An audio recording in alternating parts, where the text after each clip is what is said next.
rungokno nyanyian iki, nyeritake tresno sing kependem ana ing dada.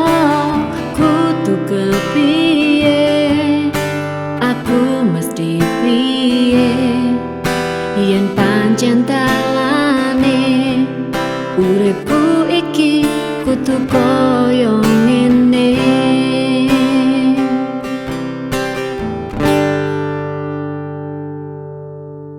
Coba rungokno nyanyian iki, nyeritake tresno sing kependem ana ing dada. Kudu kepiye, aku mesti piye yen pancen dalane uripku iki kudu koyo ngene. Senadyan kowe wis karo liyane, nanging tresnoku karo kowe ora iso tak laleke. Ora bakal ilang tresnoku tinggo kowe, wis tak tutup atiku tinggo liyane. Mergo kowe sing paling tak tresnani, senadyan tresno iki mung kependem ning ati.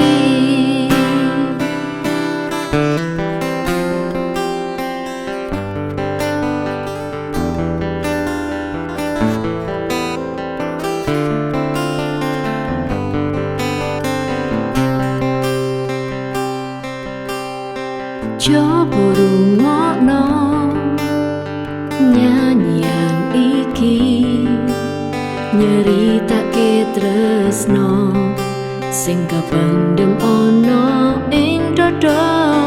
Kudu kepiye, aku mesti piye yen pancen dalane uripku iki kudu koyo ngene.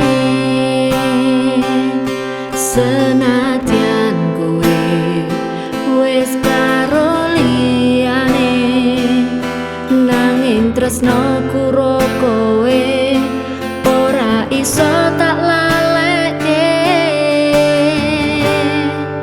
Ora bakal ilang tresnoku tinggo kowe, wis tak tutup atiku tinggo liyane.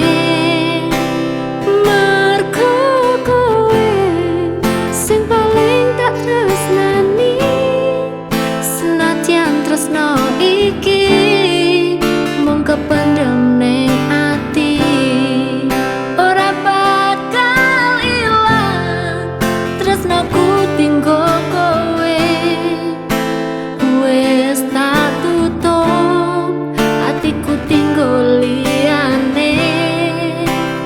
Mergo kowe sing paling tak tresnani, senadyan tresno iki mung kependem ning ati.